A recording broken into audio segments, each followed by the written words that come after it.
Shalom, berjumpa kembali dengan Klinik Sekolah Minggu, channel yang berisi video pembelajaran bagi guru-guru sekolah minggu yang informatif, yang solutif, dan yang kreatif. Video pembelajaran tentang bagaimana mengelola dan mengajar anak-anak sekolah minggu agar sekolah minggu menjadi begitu menarik. Menampilkan beberapa contoh membuat alat peraga. Alat peraga sangat menolong anak untuk bisa mengingat pelajaran yang sudah diberikan, serta mempermudah anak untuk bisa memahami cerita yang disampaikan.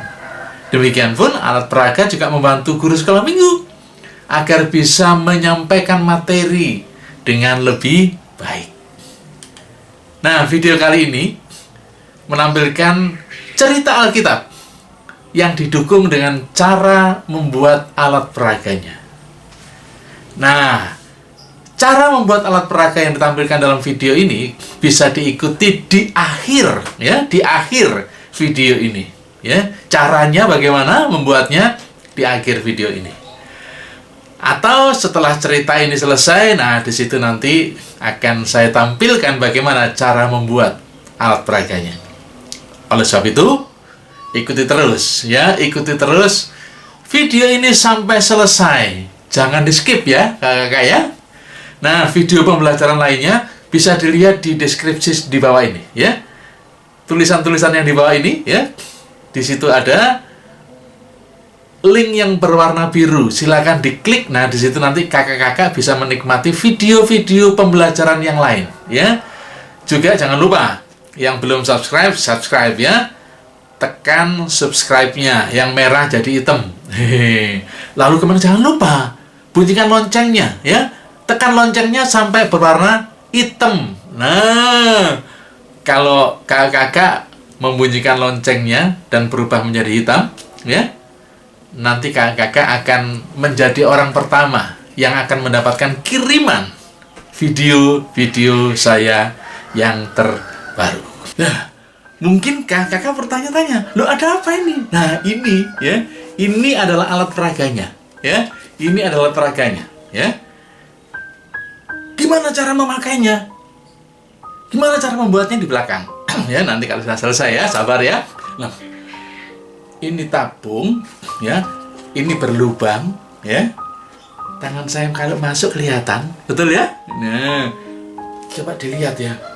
Oh, isinya ada tabungnya, ya. Coba sekarang kita lihat tabungnya. Jangan-jangan ada sesuatu. Coba ya. Nggak ada. Lihat, dia lupa. Nggak ada, ya. Kembalikan lagi ya. Kembalikan lagi ya. Nah, tabungnya dikembalikan lagi. Nah, coba kita lihat. Ya, kosong loh, tadi kotaknya kosong, tabungnya kosong. Nah, coba sekarang. Ada apa yang di dalam? Oh, ada sesuatu. Ada sesuatu, Kak. Oh, ada sapu tangan. Sapu tangan. Oh, sapu tangan. Ada apa lagi?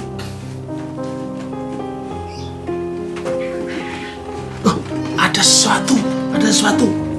Hah, ada spidol. Apa lagi ya? Ini agak besar lagi, Kak.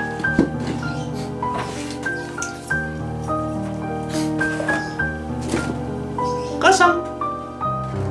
Coba ya, diangkat lagi ya tabungnya. Kosong di dalamnya. Coba lihat. Kosong, lihat nih. Nah, tangan kayak. Nah, sekarang bagaimana nanti membuatnya? Ya, sabar, ya. Ikuti saja, ya. Ikuti saja sampai selesai ceritanya, ya. Ini biar gini aja ya. Oke. Nah, kakak akan cerita tentang alat peraga ini tadi, ya. Akan cerita alat peraga ini tadi. Ini biar di sini aja lah. Baik. Ceritanya begini, ya. Cerita tentang Abraham dan Ishak. Nah, pasti sudah kenal semua adik-adik ya. Ya, adik-adik pasti tahu cerita Abraham dan Ishak. Nah, tapi ini coba lihat, ada agak berbeda ya. Nah, kita tahu bahwa Tuhan menjanjikan seorang putra kepada Bapak Abraham, betul ya? Seorang putra. Nah, dari putranya ini, ya ini menurut janjinya Allah, ya, akan lahir banyak sekali keturunan yang akan memberkati dunia. Ya. Tetapi Bapak Abraham dan istrinya Ibu Sarah sudah terlalu tua untuk punya anak. Sudah tua. Nah, setelah Allah berjanji, 20 tahun kemudian, 20 tahun berlalu, Bapak Abraham tetap percaya. Percaya akan apa? Percaya akan janjinya Allah. Allah pernah berjanji bahwa Abraham nanti punya keturunan, punya putra, dan keturunannya nanti akan menjadi banyak, menjadi besar, dan memberkati dunia ini. Nah, setelah 20 tahun berlalu dari janji itu, dan ketika Bapak Abraham sudah berusia 100 tahun, sudah tua, dan Ibu Sarah berumur berapa? 90 tahun. Tuhan mengingat janjinya, ya, Allah mengingat janjinya bahwa nanti suatu kali Bapak Abraham akan diberi putra. Nah, saat itu Ibu Sarah sudah tua, Bapak Abraham sudah tua, dan betul Ibu Sarah mengandung. Iya, Ibu Sarah mengandung, ya, Ibu Sarah mengandung. Nah, oleh sebab itu, kemudian pada saatnya putra daripada Bapak Abraham ini lahir, Ibu Sarah dan Bapak Abraham ini senang sekali. Wah, senang sekali, bergembira. Ibu Sarah tertawa. Wah, tertawa sukacita. Ya. Nah, Ibu Sarah kemudian berkata begini, Tuhan telah membuatku tertawa, kata Ibu Sarah. Ya. Maka Bapak Abraham dan Ibu Sarah menamai anak itu Ishak, yang artinya adalah ia tertawa. Artinya Ishak apa? Ia tertawa. Nah, ketika Ishak masih kecil, ya masih kanak-kanak seusia kalian mungkin begitu ya. Lalu kemudian Allah menguji iman daripada Bapak Abraham. Mengujinya bagaimana? Bapak Abraham diminta oleh Allah untuk mempersembahkan Ishak, anak kesayangannya, anak perjanjian, diminta oleh Allah untuk dipersembahkan. Ya. Saat itu Bapak Abraham sedih, Bapak Abraham bingung, aduh, aku punya anak sudah tua, kok diminta kembali oleh Tuhan. Tetapi Bapak Abraham ini tetap percaya. Lalu kemudian Bapak Abraham mengajak Ishak untuk dibawa naik ke Gunung Moria. Apa? Gunung Moria. Iya, betul. Nah, Bapak Abraham di sana diminta oleh Allah untuk mengorbankan Ishak. Lalu berangkatlah mereka pagi-pagi, masih gelap sekali.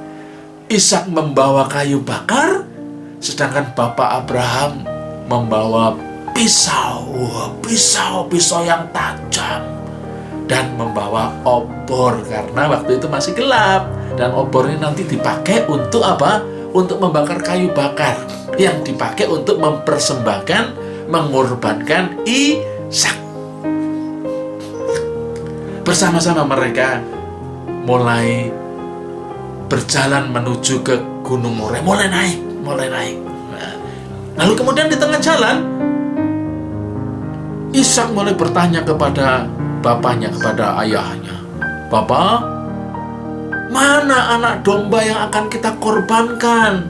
Kayu sudah ada, api sudah ada.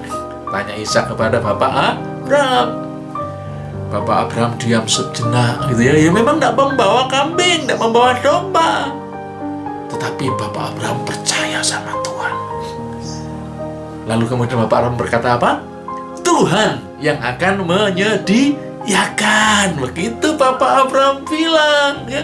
Tuhan yang akan menyediakan. Wah. Bapak Abraham kemudian ketika sampai di Gunung Moria itu mulai membuat mezbah. Ya, mulai membuat mezbah. Lalu kemudian mulai menata kayu bakar. Wah, mulai ditata kayu bakarnya. Ya, mulai ditata kayu bakarnya. Lalu kemudian dombanya belum ada. Dia kemudian membawa Ishak menaruh ke atas kayu yang ditata tadi, membaringkan di tumpukan kayu tadi. Ishak bingung, ini bapakku ini kok begini, ngapain, mau diapain aku? Ternyata Ishak mau dikorbankan, adik-adik. Lalu Abraham mengangkat pisau, ya misalnya ini pisaunya nih ya, mengangkat pisau yang tajam. Mau apa? Mau mengorbankan Ishak, mau membunuh Ishak sebagai korban. Diangkat pisaunya diangkat tinggi-tinggi.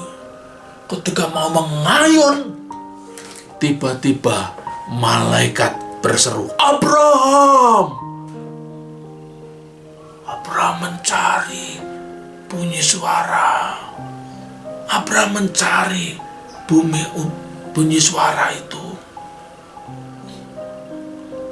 Lalu kemudian dia mengerti, oh ini pasti suaranya malaikat ini. Bapak Abraham yang siap-siap untuk mengorbankan Ishak. Lalu kemudian si malaikatnya berkata kepada Abraham, jangan engkau mengorbankan anak itu, karena aku sudah menyediakan korbannya. Lihat di sebelahmu ada domba yang tanduknya tersangkut di ranting yang mengikat tanduk daripada domba itu. Abraham noleh, oh iya, ternyata Allah menyediakan. Ya. Kalau tadi kakak bisa mengadakan, misalnya dari yang tidak ada ini menjadi ada, gitu ya. Wah, di dalam sini tidak ada apa-apa, tapi kemudian muncul. Allah ternyata bisa mengadakan, ya.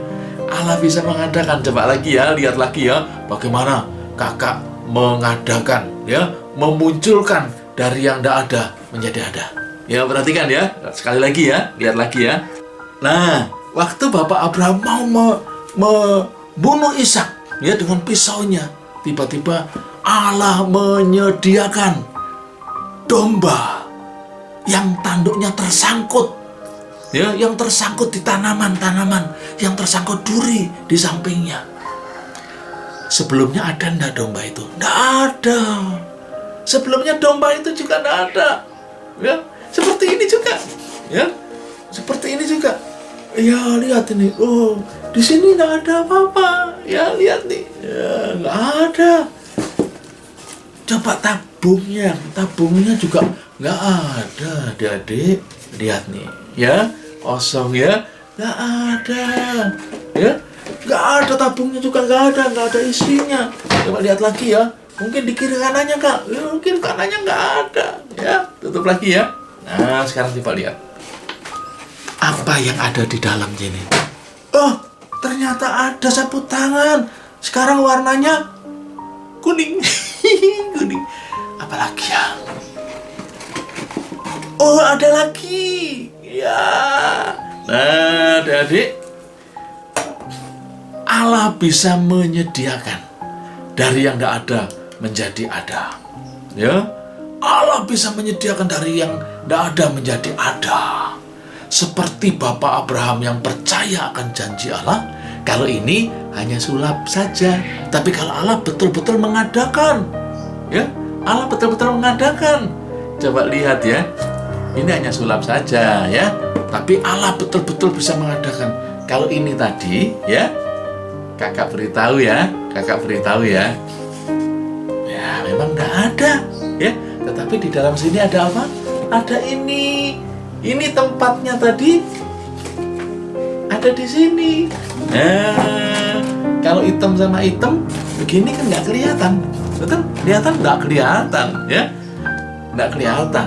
Lalu kemudian kalau diambil begini keluar ya. Ini hanya mainan saja adik-adik. Tapi kalau Allah bisa mengadakan seperti Bapak Abraham berjanji kepada Abraham, maka Tuhan pun bisa berjanji kepada adik-adik. Apa janjinya? Ya, Allah berjanji Tuhan akan memberikan kepandaian, Tuhan akan memberikan hikmat, Tuhan akan menolong. Ya, hikmat itu kelihatan enggak? Enggak kelihatan, enggak ada, tapi bisa Tuhan adakan. Ya, misalnya Tuhan berjanji akan memberikan kita kepandaian dan hikmat. Maka kita harus setia seperti Bapak Abraham tadi, percaya bahwa Tuhan bisa mengadakan, ya. Tuhan bisa mengadakan. Dari yang tidak ada dombanya disediakan Tuhan, diadakan Tuhan menjadi ada, ya. Lalu kemudian kalau Tuhan berjanji memberikan kepandaian, hikmat, ya, prestasi, lalu kemudian kemampuan yang lebih, Tuhan bisa mengadakan. Dari yang tidak ada menjadi ada. Asal apa? Adik-adik tetap setia, rajin berdoa, rajin belajar, rajin baca Alkitab, maka Tuhan akan memberikan dan menambahkan apa? Kepandaian, menambahkan apa? Hikmat. Bahkan Tuhan bisa mengadakan yang tidak ada menjadi ada. Bukan seperti ini tadi, ya. Kalau ini sudah disediakan. Tapi kalau Allah, Tuhan Yesus bisa mengadakan dari yang tidak ada menjadi ada. Dan Tuhan menolong Bapak Abraham menyediakan domba, ya, sebagai penggantinya Ishak untuk dikurbankan. Nah, demikian kakak ceritanya beserta dengan alat peraganya, ya. Nah, sekarang kakak, bagaimana sih caranya, ya? Bagaimana sih caranya agar kita bisa membuat alat peraga ini, ya? Bagaimana caranya kita bisa membuat alat peraga ini? Gampang sekali kok kakak, gampang sekali. Makanya perhatikan ya kakak, coba perhatikan bagaimana cara membuatnya ya. Begini caranya ya, simak baik-baik. Yang pertama, sediakan karton ya. Nah, karton ini kalau di contohnya warnanya merah, tapi yang saya terangkan tadi warnanya kuning. Ini bisa dipakai dari karton apapun, dari bekas ya. Ini dari kalender. Nah, dibentuk seperti ini, ya, dilem, ya, lalu kemudian dilem, diisolasi, dilem, ya, dilakban, ya. Lalu kemudian bikin yang kedua, ya, siapkan karton berwarna hitam. Untuk apa? Untuk membuat ini, ya, untuk membuat ini, ya, yang akan ditaruh di dalamnya benda-benda yang akan kita sembunyikan untuk nanti diambil, seolah-olah dari yang tidak ada menjadi ada. Sebetulnya sudah disediakan. Ini hanya permainan saja, ya. Lihat bentuknya seperti ini, ya, bentuknya seperti ini. Ini juga dari semuanya dari bahan-bahan bekas. Lalu masukkan, ya, tempatkan posisinya seperti itu. Nah, lalu kemudian dimasukkan barangnya yang akan kita seperti yang kita adakan. Nah, posisinya seperti ini, ya. Nah, kalau dibuka tidak kelihatan, betul ya? Kalau dibuka tidak kelihatan. Karena apa? Di sininya warnanya hitam juga yang di dalam. Nah, posisinya nanti menempatkannya seperti gambar, ya, seperti video yang ada. Lalu buat seperti ini, ya. Buat sekarang, nah, seperti ini. Kerangkanya seperti yang ada di video, ya. Nanti dibentuk seperti ini, ya. Ditempel, ya. Lalu kemudian dilem kiri dan kanannya, ya, seperti videonya, ya. Tempel semuanya, ya. Nah, kalau sudah ditempel semuanya, sudah selesai. Sekarang disiapkan benda yang akan diambil, ya, yang akan dimunculkan, yang akan seolah-olah diadakan, ya. Masukkan ke setengah tabung yang warna hitam itu. Nah, masukkan semuanya, lalu kemudian ditutup, ya. dengan tabung warna merah. Kalau tadi yang dicontohkan warna kuning. Lalu kemudian dimasukkan apa? Ya, kotaknya. Nah, kelihatan toh? Nah, jadi kalau sebelum main nanti kita beritahukan pada mereka. Lihat nih kosong ya. Kosong. Nah, ini kosong. Nggak kelihatan toh? Ya, betul ya? Nggak kelihatan ya? Nah, tangan kita aja ya. Baru kemudian kita mainkan ya. Seperti yang sudah saya contohkan tadi. Mudah sekali betul Kak ya membikinnya. Nah, buat sekolah minggu menjadi menarik dengan alat-alat peraga yang bisa dihubungkan dengan cerita yang akan disampaikan. Ya, demikian pelajaran kali ini ya. Kiranya menjadi berkat bagi kakak semua ya. Kalau kakak diberkati, sharing ya, kirim ke teman-teman yang lain ya untuk bisa menikmati dan melihat video ini dengan baik. Puji Tuhan. Tuhan Yesus memberkati. Sampai jumpa pada video-video saya berikutnya, video pembelajaran klinik sekolah minggu yang mendatang. Tuhan Yesus memberkati.